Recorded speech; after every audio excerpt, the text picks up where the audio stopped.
Bismillahirrahmanirrahim. Assalamu alaikum students. Today we are going to discuss preliminary exam, Aga Khan University Examination Board, Aga Khan Higher Secondary School. तो preliminary exam है, second year chemistry का है और यहाँ पे आपको पता है 2 घंटे 10 मिनट का टाइम है। 50 MCQs थ्योरी के हैं एंड 15 MCQs ATP के हैं। Now moving towards question number 1, the positive ion is always smaller than neutral atom, सही है, while the negative ion is always bigger than the neutral atom, सही है, ये बात आपको मालूम ही है, सही। अब क्या कह रहा है, the atomic and ionic radii of sodium, fluorine, sodium ion and fluoride ion in ppmr, सही है, सही। यहाँ पर अब हम बात करते हैं, सही है, ये ppm हो गया, p को मीटर की बात कर रहे हैं दरअसल, ये सही है। अच्छा जनाब, यहाँ पे देखें 157 सोडियम का दिया हुआ है, फ्लोरीन का 72। देखें अभी क्या बात कही थी कि पॉजिटिव आयन जो होगा हमेशा स्मॉलर होगा ना न्यूट्रल से, तो सही है यहाँ पे बात कि 95 स्मॉलर है, 72 फ्लोरीन का है। अब वो नेगेटिव आयन बना रहा है तो उसका जो रेडियाई होना चाहिए वो 72 से ज़्यादा होना चाहिए, सही है।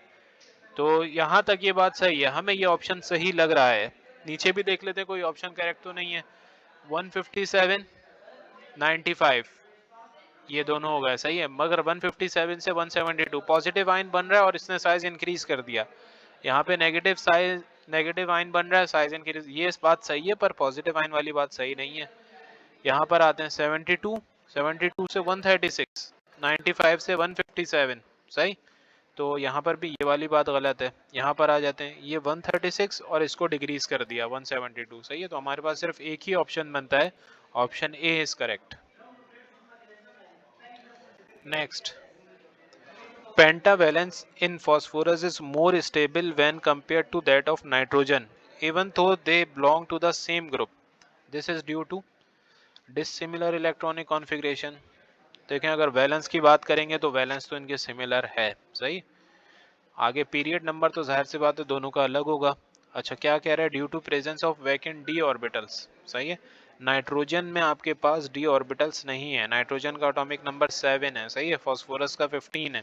तो यहाँ पे आपके पास जब फिलिंग करते हैं तो यहाँ पर आप डी तक पहुँच जाते हैं। 15 अगर हम करके देखें, 1s2 2s2 2p6 3s2 3p कितना हो जाएगा जनाब, देखिए ये 10 हो गया, 11 12, अब कितना चाहिए आपको, 13 14 15, सही है। तो 3p3। अब देखें ये थर्ड शेल में शामिल हो चुका है, सही है, थर्ड एनर्जी लेवल में जा चुका है। अब यहाँ पर अगर इलेक्ट्रॉन एक्साइट्स करते हैं तो यहाँ पर क्या होगा, ये डी में चले जाएंगे, तो इसके पास डी मौजूद है, तो यहाँ पे डी है और जो कि वैकेंट है, तो हम इस वजह से कह सकते हैं कि इसका जो पेंटावेलेंट है या पेंटावेलेंट कंपाउंड है इसके, वो स्टेबल इस वजह से। अच्छा, रिएक्टिविटी ऑफ फोरस, सही है, वैसे रिएक्टिविटी एक ग्रुप के मेंबर्स की तकरीबन एक जैसी होती है, सही है, कुछ चेंज होता है। अब डी की बात करते हैं, inert nature of nitrogen, nitrogen की इनर्ट नेचर नहीं है, नाइट्रोजन गैस की इनर्ट नेचर है, सही है, N2 की। Now CO2 is a gas while SiO2 is solid, सही है, ये चीज आपने पढ़ी ली थी, बट बोथ आर, सही है, क्या कह रहा है, कोवेलेंट कंटेनिंग पाई बॉन्ड, दोनों कोवेलेंट है और दोनों के अंदर पाई बॉन्ड पाई जाती है, ऐसा है क्या। देखें कार्बन डाइऑक्साइड के केस में तो आप कह सकते हैं, सही है, in case of carbon dioxide you can say this कि कोवेलेंट कंपाउंड है और इसके अंदर पाई बॉन्ड मौजूद है। पर सिलिकॉन डाइऑक्साइड आपको पता है क्या था, आपने पढ़ा था कि यहाँ पर क्या होगा कि सिलिकॉन 4 ऑक्सीजन से अटैच होगा और हर ऑक्सीजन कितने सिलिकॉन से, 2 सिलिकॉन से अटैच होगा, सही। तो बहरहाल बात ये कि यहाँ पर तो तमाम की तमाम क्या है, कोवेलेंट बॉन्ड्स है ना, यहाँ पे पाई बॉन्ड नहीं है, ये सही है। मॉलिक्यूल्स हैविंग पी पाई और डी पाई बॉन्डिंग नहीं, सही है, मतलब पी के ओवरलैप से जो बन रही है वो पी पाई बॉन्डिंग और डी के पैरेलल ओवरलैप से जो बनेगी वो डी पाई बॉन्डिंग, सही है। डी पाई बॉन्डिंग की तरफ तो वैसे आप अपने लेवल तक गए भी नहीं है, तो ये तो आंसर नहीं हो सकता। दोनों एसिडिक हैं, सही है, क्योंकि दोनों क्या है, नॉन मेटल हैं, दोनों के क्या है, क्या प्रॉपर्टी है, दोनों के ऑक्साइड्स एसिडिक हैं। ये करेक्ट आंसर है। डी देख लेते हैं, D discrete molecules. Discrete molecules सिर्फ कार्बन डाइऑक्साइड के केस में एग्जिस्ट करते हैं, SiO2 के केस में एग्जिस्ट नहीं करते। सही है। यहाँ पे हमने बताया था कि ये SiO2 जो है दरअसल सिंपलेस्ट रेशो है। सही। Next, sodium chloride and sodium iodide react with concentrated sulphuric acid, which statement is और आर करेक्ट। सही है। पहली चीज क्या है, sodium chloride is not oxidised by concentrated sulphuric acid. सही है, ये ट्रुथ है, इसमें कुछ नहीं कह सकते, पर ये करेक्ट स्टेटमेंट है। No colour change is seen when concentrated sulphuric acid is added to sodium chloride. सही है, ये भी सही है, कोई कलर चेंज नहीं आता। जब ऊपर से ही दिख रहा है आपको, कोई ऑक्सीडेशन नहीं हो रही, कुछ चेंज नहीं आ रहा, तो जाहिर सी बात है यहाँ पे कलर में भी कोई चेंज नहीं आएगा। नेक्स्ट, थर्ड क्या कहता है, sodium iodide is oxidised by concentrated sulphuric acid. हाँ सही है, या इसको दूसरे मायनों में ये भी लिख सकते हैं, sodium iodide reduce concentrated sulphuric acid. सही है। H2SO4 है, H2SO4 को ये कन्वर्ट कर देती है H2S के अंदर। सही है। अब H2SO4 में सल्फर का ऑक्सीडेशन नंबर क्या होगा, देखें यहाँ क्या हो जाता है -8, ये क्या हो गया +2, यहाँ पे क्या है +6, +6 से -2 पे चला जाता है ये। सही। तो बहरहाल क्या हो रहा है, नंबर कम हो रहा है, मतलब रिडक्शन हो रही है, सल्फर रिड्यूस हो जाता है। सही है, तो सल्फ्यूरिक एसिड को यहाँ पर ये रिड्यूस कर देता है, तो ये बात भी सही है। तो इसका मतलब 1 2 3 तीनों ही हैं, तो आपका इसके पास करेक्ट आंसर होगा D.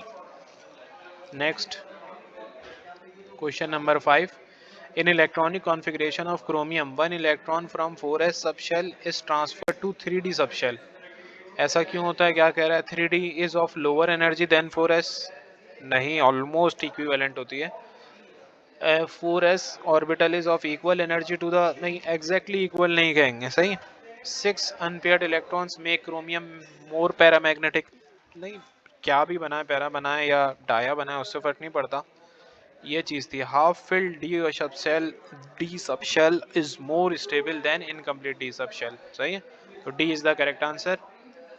Question number 6, the electronic configuration of Fe+2 and Fe+3 show that. कौन सा ज्यादा स्टेबल है, Fe+3 is more stable, Fe+2 is more stable, both are equally stable, both are unstable. सही है। यहाँ पर आपने इसकी इलेक्ट्रॉनिक कॉन्फ़िगरेशन की है। सही है। आयरन एटॉमिक नंबर 26, आपको पता ही है कि 18 तक हम कंसिडर कर लेते हैं, आर्गन हो गया।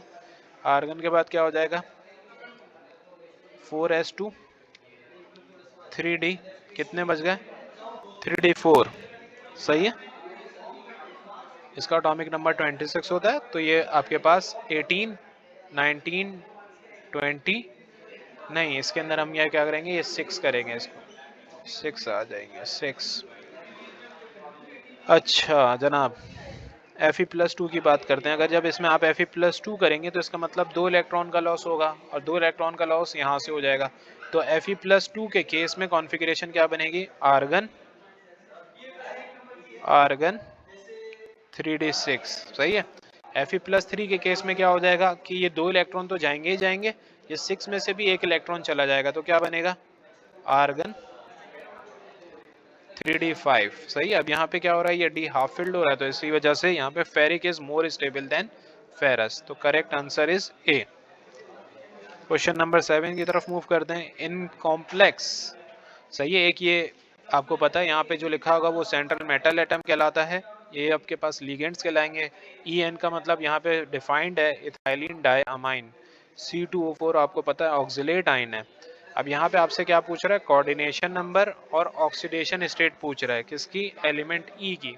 एलिमेंट E की ऑक्सीडेशन स्टेट बतानी है और कोऑर्डिनेशन नंबर बताना है। कोऑर्डिनेशन नंबर में आपको बताया था कि क्या होगा कि जो आपके पास लिगेंड है वो कितने इलेक्ट्रॉन पेयर डोनेट कर रहा है।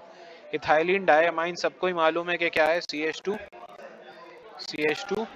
और यहाँ हो जाएगा NH2, इथाइलिन डायअमाइन। सही। तो आपको पता है N के ऊपर यहाँ पे 2 लोन पेयर हैं, ओ सॉरी 1 लोन पेयर है, और यहाँ पर 1 लोन पेयर है, मतलब टोटल 2 लोन पेयर हैं इसमें। तो इसका मतलब ये 2 लोन पेयर डोनेट करेगा इस मेटल को, तो यहाँ से हो गया 2। सही। मगर ये हैं कितने, 2 टाइम्स हैं। सही है, तो टोटल डोनेशन जो हो जाएगी वो 4 हो जाएगी यहाँ पे। और जो ऑक्सिलेट आयन होता है वो आपका इस तरीके से होता है, CO, यहाँ पे नेगेटिव चार्ज लगा होता है, एक लोन पेयर यहाँ से डोनेट करता है, यहाँ से, तो ये भी 2 डोनेट करेगा, तो 4 उसने डोनेट कर दिए, 2 उसने डोनेट कर दिए, तो टोटल होगा 6। तो यहाँ पर आपका 6 में A आंसर होता है या B आंसर हो सकता है, सॉरी D आंसर हो सकता है। ऑक्सीडेशन नंबर निकालना आपके लिए मुश्किल नहीं है। आपने क्या किया, इसको X कंसिडर कर लिया, इसके ऑक्सीडेशन नंबर को। इथाइलिन डायमाइन आपको पता है 0 है, ऑक्सैलिक एसिड के ऊपर आपको पता है -2 होगा, और ये NO2 है, इसके ऊपर भी क्या हो जाएगा, -1 हो जाएगा, इक्वल टू क्या हो जाएगा, 0 हो जाएगा। सही। अच्छा, तो क्या हो जाएगा, x -3 equal to 0, which means x equal to +3। तो यहाँ पर क्या आ जाएगा, 6 और 3, तो करेक्ट आंसर है आपके पास D।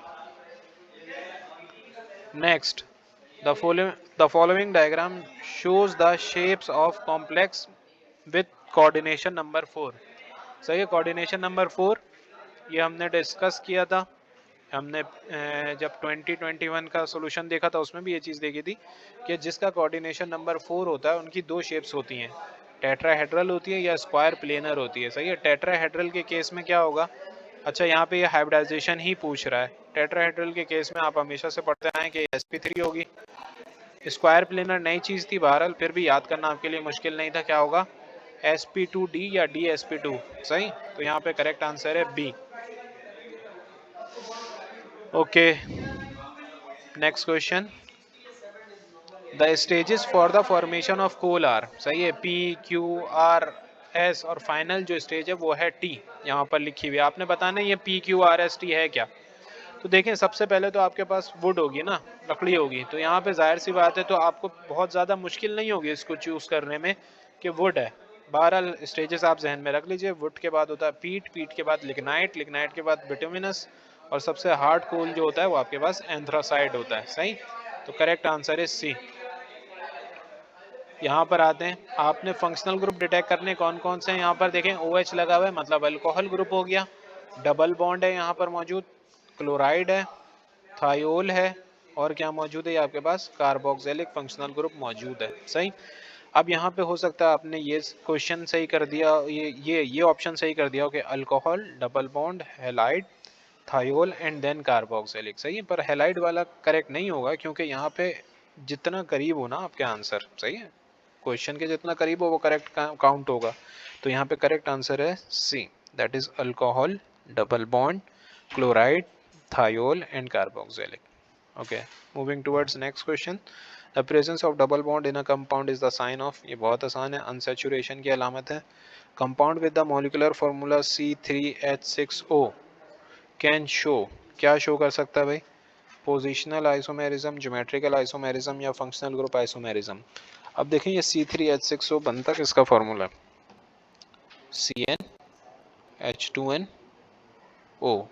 अब बताएं C3NH2n किसका फॉर्मूला होता है, CnH2nO, ये एल्डिहाइड्स और कीटोन्स का जर्नल फार्मूला होता है। सही है, तो अगर मैं देखूं, एल्डिहाइड बनाते हैं इससे हम, सही है, O, यहाँ क्या हो जाएगा CH2, और यहाँ हो जाएगा CH3, और यहाँ क्या लगा देंगे आप, H लगा देंगे। सही है, तो क्या हुआ 3 + 2 5 और 6। सही है, तो बन रहा है आपके पास कीटोन बन रहा है।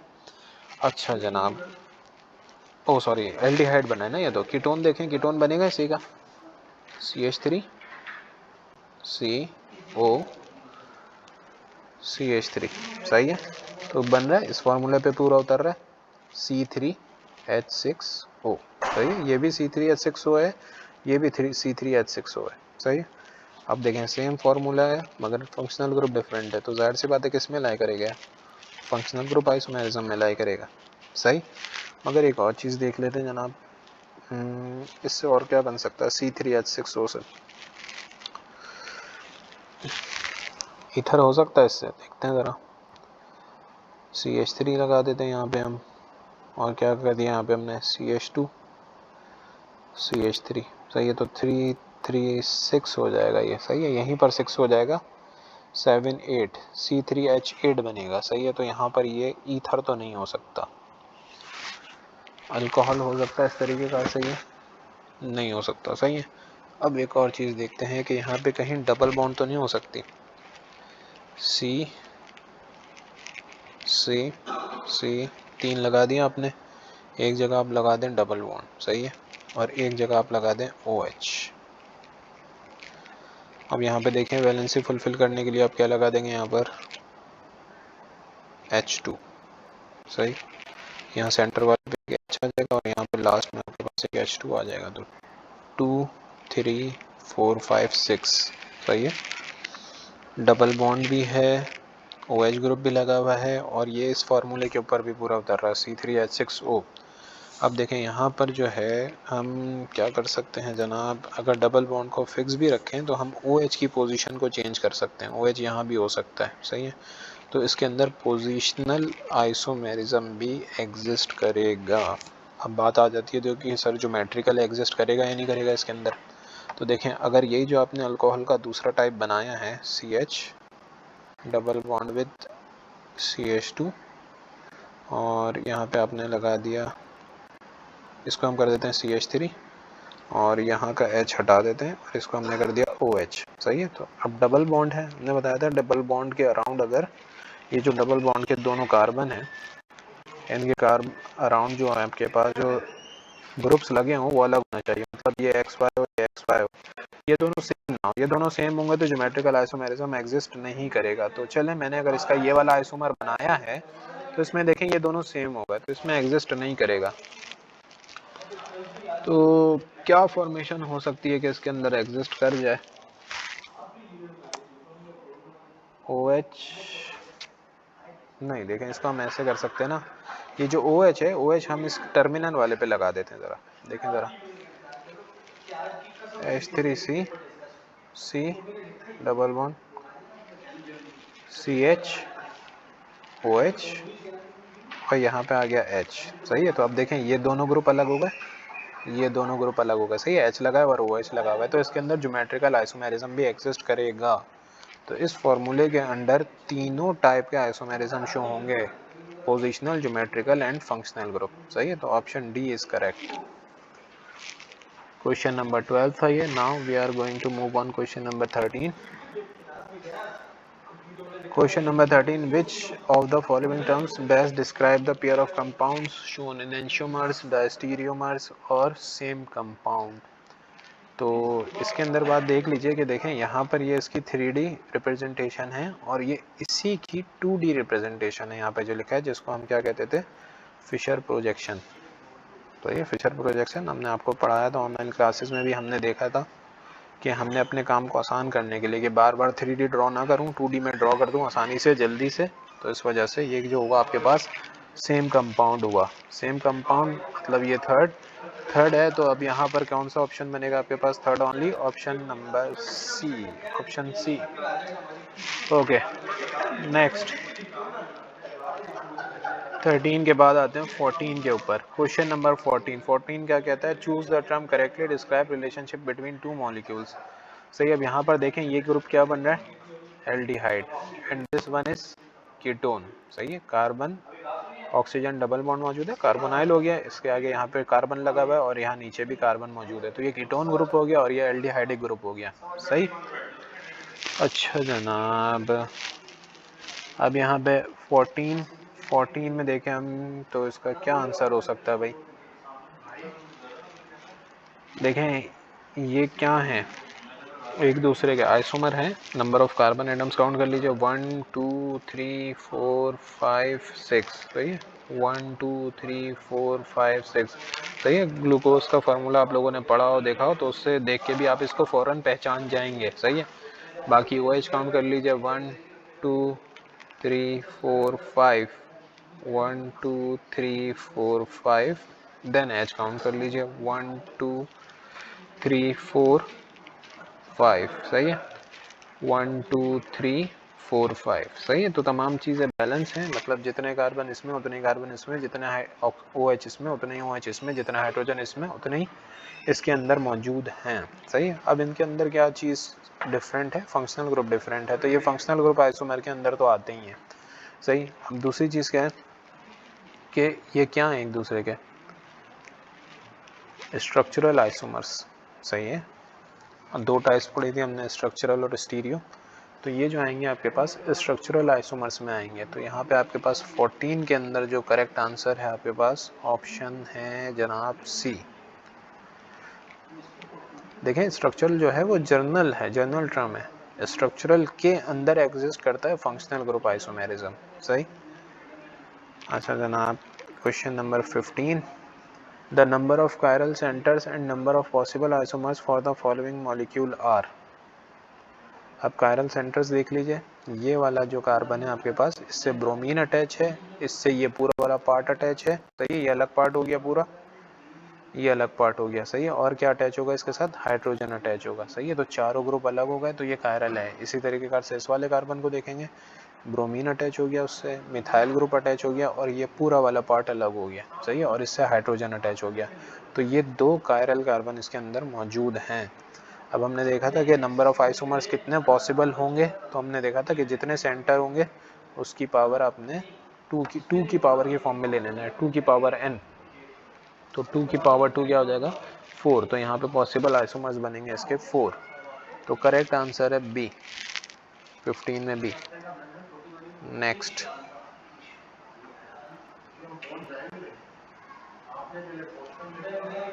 Sixteen. Which type of hydrogen must be present in keto-enol form? Question number 16.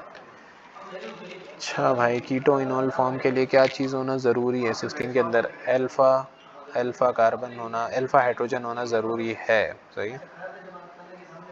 अच्छा जनाब, next, the IUPAC name of the following structure is. Following structure का IUPAC नेम क्या होगा भाई? देख लीजिए, यहाँ पे काउंटिंग कर लीजिए, 1 2 3 4। दूसरी पोजीशन पे साइक्लोप्रोपाइल ग्रुप लगा हुआ है, तो क्या हो जाएगा? 2 साइक्लोप्रोपाइल ब्यूटेन। सही है, 4 कार्बन बन रहे हैं ना, आसान है। B is the correct answer. Question number 18, the IUPAC name of durene is A. Durene क्या था भाई आपके पास? बेंजीन है, उसके यहाँ पे भी मिथाइल ग्रुप लगा हुआ है, यहाँ भी मिथाइल ग्रुप लगा हुआ है। सही है, 4 मिथाइल ग्रुप लगे हुए हैं यहाँ पे। सही, आप काउंट कर लीजिए, 1 2, ये तीसरी पोजीशन होगी, ये 4 है, ये और 5। तो 1 2 4 5, 1 2 4 5 टेट्रा मिथाइल। तो पास कौन सा बनता है? Option D. Next, question number 19, how many resonance structure are possible for naphthalene. तो नेप्थलीन आपके पास क्या है भाई? 2 फ्यूज्ड बेंजीन रहेंगे आपके पास।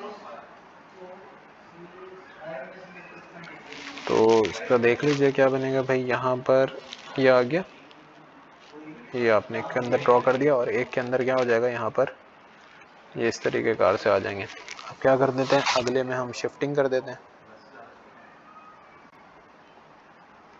सही,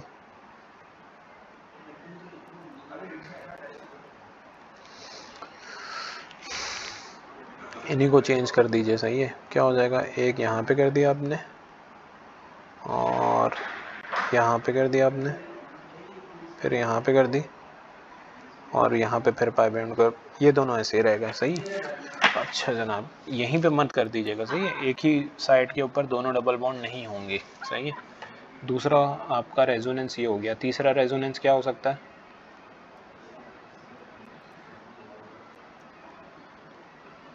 तीसरा रेजोनेंस क्या हो सकता है कि ये वाली जो पाई बॉन्ड है ये इस वाले में आ जाए। सही है, इस वाले में आ जाए, ये पाई बॉन्ड यहाँ शिफ्ट हो जाए। सही है, तो क्या हो जाएगा जनाब, ये कुछ इस तरीके कार से स्ट्रक्चर हो जाएगा कि यहाँ पर आपके पास 2 पाई बॉन्ड मौजूद होंगी, एक पाई बॉन्ड वहाँ शिफ्ट हो गई। सही है, तो टोटल जो इसके रेजोनेटिंग स्ट्रक्चर बनेंगे वो बनेंगे 3। Next, question number 20, Which of the following is a propagation step for the free radical chlorination of methane? सही है, तो पहला स्टेप तो आपको मालूम है, क्योंकि यहाँ पे रेडिकल की प्रोडक्शन हो रही है, अभी बन रहे हैं रेडिकल, फ्री रेडिकल। तो ये तो हो जाएगा आपका इनिशिएशन।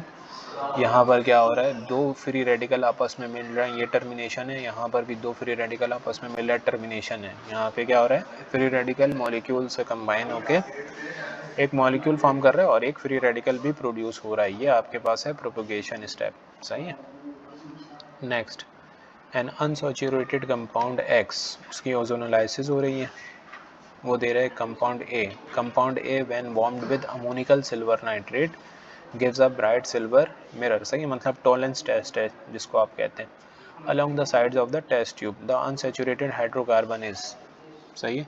लेकिन सिल्वर मिरर टेस्ट कौन देगा आपके पास? सिल्वर मिरर टेस्ट देते हैं यहाँ पे एल्डिहाइड, सही है। तो एल्डिहाइड देते हैं, तो यहाँ पर आप देखें एल्डिहाइड किससे फॉर्म होगा। देखें हमने आपको एक चीज़ आसानी से बता दी थी, आसान तरीके से समझा दी थी कि ओजोनोलाइसिस का एक पूरा कंप्लीट प्रोसेस है, उसमें एक इंटरमीडिएट, दो इंटरमीडिएट प्रोडक्ट्स बनते हैं, सही। मगर आप उस सबको स्किप करते हुए आप क्या कर लेते हैं, आपको क्या बताया कि आप डबल बॉन्डेड कार्बन के ऊपर ऑक्सीजन प्लेस करेंगे, इसको ब्रेक करेंगे और इन दोनों कार्बन के साथ डबल बॉन्ड ऑक्सीजन की फॉर्म हो जाएगी, सही। ये शॉर्ट मेथड है, शॉर्ट ट्रिक है इसको समझने की। तो देखें 1 ब्यूटीन के केस में क्या होगा, 1 2 3 4, सही है। यहाँ पर डबल बॉन्ड होगा, यहाँ पे क्या आ जाएगा, H2 आ जाएगा, यहाँ क्या आ जाएगा, H आ जाएगा, यहाँ H2, यहाँ H3, सही है। तो जब आप इसकी ओजोनोलाइसिस करेंगे तो क्या बनेगा, ये बना H, सही है, double bond H CH2 CH3, सही। तो जनाब यहाँ पे एल्डिहाइड की फॉर्मेशन हो रही है। ब्यूटाइन के केस में हमें पता है कि ब्यूटाइन के केस में कार्बोक्सिलिक एसिड बनेंगे, सही है। मतलब हम जो अल्काइन हैं उनकी ओजोनोलाइसिस करते हैं तो हमें कार्बोक्सिलिक एसिड मिलते हैं। तो कार्बोक्सिलिक एसिड तो हमें ये सिल्वर मिरर टेस्ट नहीं देंगे।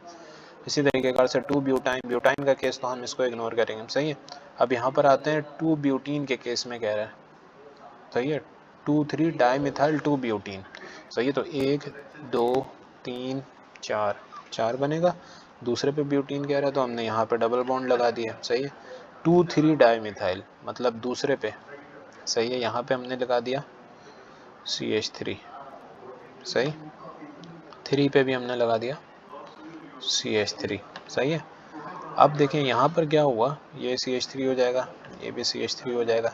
अब जब आप इसकी ओजोनोलाइसिस करेंगे तो ये बॉन्ड ब्रेक होगा, ये भी ऑक्सीजन के साथ बॉन्ड बनाएगा, ये भी ऑक्सीजन के साथ बॉन्ड बनाएगा, तो क्या बनेगा, कीटोन की फॉर्मेशन होगी, सही है। ये कीटोन बनेगा, मतलब एक ही टाइप का कीटोन बनेगा, मतलब प्रोपेनोन, जिसको आप एसीटोन कहते हैं, जो कि सिल्वर मिरर टेस्ट पॉजिटिव नहीं देगा। तो इसका करेक्ट आंसर है ऑप्शन ए, 1 ब्यूटीन।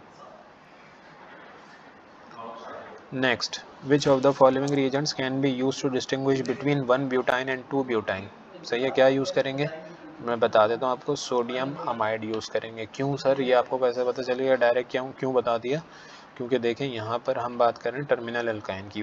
1 ब्यूटाइन जो है वो आपके पास टर्मिनल अल्काइन है और 2 ब्यूटाइन टर्मिनल अल्काइन नहीं है। उसके क्या होगी, यहाँ सेकंड पोजीशन पे ट्रिपल बॉन्ड आएगी, तो यहाँ पर तो हाइड्रोजन ही नहीं है, तो उसके एसिडिक होने की पॉसिबिलिटी नहीं है। तो अब यहाँ पर ये जो हाइड्रोजन है ये एसिडिक होगा।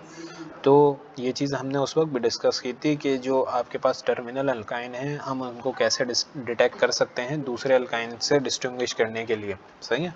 तो हम क्या करेंगे, उनको AgNO3 से या क्यूप्रस क्लोराइड और सोडियम अमाइड या सिर्फ सोडियम, उनसे हम रिएक्ट करवाएंगे तो हमारे पास क्या होगा, ये हाइड्रोजन रिमूव हो जाएगा, इसकी जगह सोडियम आ जाएगा, सही है। मतलब जैसे ये सोडियम एसिड, हमने कहा था एसिटिलाइड्स फॉर्म हो जाएंगे, सही है, इथाइन के केस में, सही।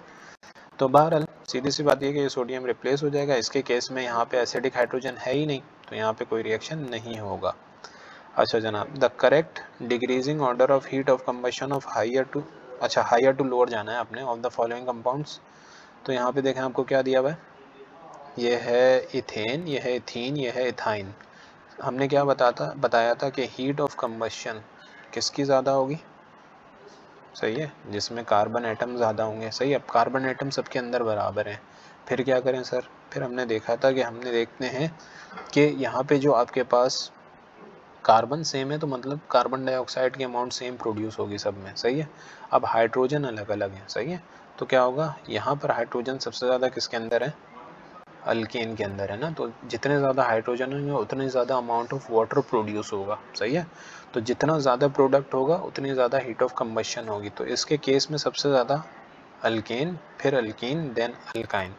तो यहाँ पे करेक्ट ऑर्डर होगा ए।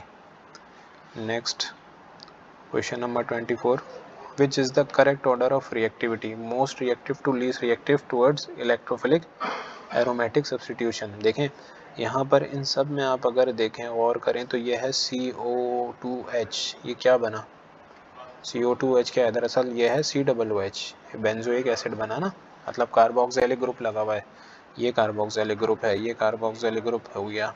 यहाँ पे देखते हैं, यहाँ पे अब देखें इन सब में देखें ये जो मिथाइल ग्रुप है आपको पता है कैसा है, इलेक्ट्रॉन डोनेटिंग है, इलेक्ट्रॉन डोनेटिंग ग्रुप है। इलेक्ट्रॉन डोनेटिंग ग्रुप की वजह से रिएक्टिविटी इंक्रीज हो जाती है। इसके अंदर एक फ्लोरीन लगा हुआ है, सही है, जिसकी वजह से इसकी इलेक्ट्रॉन डोनेटिंग एबिलिटी डिक्रीज हो जाएगी, मगर फिर भी ये डोनेट करेगा, मगर इससे ज़्यादा नहीं, सही है, मिथाइल के मुकाबले में कम डोनेटिंग होगा, मतलब कम रिएक्टिव होगा, सही है। ये आते हैं, ये आपको पता है ये क्या है, इलेक्ट्रॉन विड्रॉइंग है, और इलेक्ट्रॉन विड्रॉइंग की वजह से रिएक्टिविटी डिक्रीज हो जाती है। और ये अल्कोक्सी ग्रुप भी आपको पता है ये क्या है, इलेक्ट्रॉन डोनेटिंग है, इसकी वजह से भी रिएक्टिविटी इंक्रीज हो जाएगी, सही।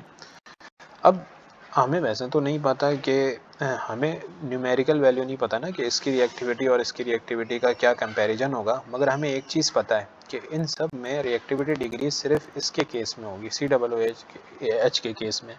तो ये क्या रहा है, most reactive to least reactive ना सर, तो सबसे ज़्यादा कम रिएक्टिव जो होना चाहिए ये कार्बोक्सिलिक ग्रुप होना चाहिए। तो यहाँ पर करेक्ट आंसर क्या हो सकता है, ये हो सकता है, बी हो सकता है और डी हो सकता है, सही। मगर सर फिर अब कैसे और मज़ीद कैसे चूज़ करें। अब यहाँ पर सी में देखें, वैसे तो हमने ये बता दिया, पर सी का भी हम बता देते हैं। सी में क्या किया इसने, COOH ग्रुप को पहले लिख दिया, तो ये तो आंसर हो ही नहीं सकता, सही। अच्छा जनाब, अब इन दोनों में कैसे कंपेरिजन करें सर। बी और डी में हमने चले कार्बोक्सिलिक ग्रुप से, मतलब एक मेटा डायरेक्टर से हमने पहचान लिया कि रिएक्टिविटी डिक्रीज है, इसकी डिक्रीज होगी, तो ये लीस्ट रिएक्टिव है, क्योंकि बाकी सारे क्या हैं, इलेक्ट्रॉन डोनेटिंग ग्रुप है। मगर सर उन सब में भी हम कैसे डिफरेंशिएट करें, तो देखें यहाँ पे क्या है, अल्कोक्सी ग्रुप है, फिर यहाँ पे क्या है, मिथाइल ग्रुप है, यहाँ पे ये वाला आ गया जिसमें फ्लोरीन लगा हुआ है, सही है। यहाँ पे क्या हुआ, अभी मैंने ऊपर भी बात बताई थी कि जो फ्लोरीन वाला लगा हुआ है, फ्लोरीन लगने की वजह से इसकी इलेक्ट्रॉन डोनेटिंग एबिलिटी डिक्रीज हो जाएगी, सही है, होगी मगर डिक्रीज हो जाएगी, सही है। तो ये मिथाइल के केस में लेस रिएक्टिव होगा, सही है, मिथाइल के केस में क्या होगा, लेस रिएक्टिव होगा। तो क्या करना है अभी फिर, तो इसके मुताबिक तो यहाँ पे ये ऑर्डर बिल्कुल सही बना हुआ है, मगर यहाँ पे क्या कर दिया इसने, यहाँ पे ऑर्डर उल्टा कर दिया। ये जो F वाला है जिसमें F लगा हुआ है इसको पहले लिख दिया और ये बाद में लिख दिया, तो यहाँ पे करेक्ट आंसर बनेगा आपके पास B, सही है। बज़ाहिर मुश्किल क्वेश्चन दिख रहा है, मगर सिर्फ एक पॉइंट से होता यही है अमूमन कि हमें सिर्फ एक पॉइंट को पिक करना होता है, उससे हमारे पास क्या हो जाता है, सोल्यूशन आ जाता है। नेक्स्ट पे आते हैं, the type of reaction mechanism and rate equation for the following is.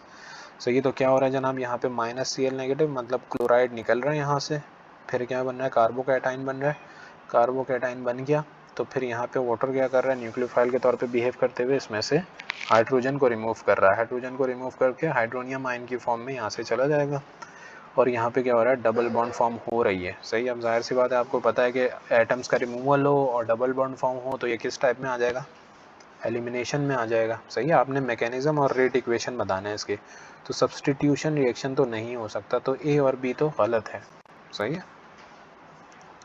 अच्छा, अब E1 है या E2 है, ये देखना पड़ेगा आपको।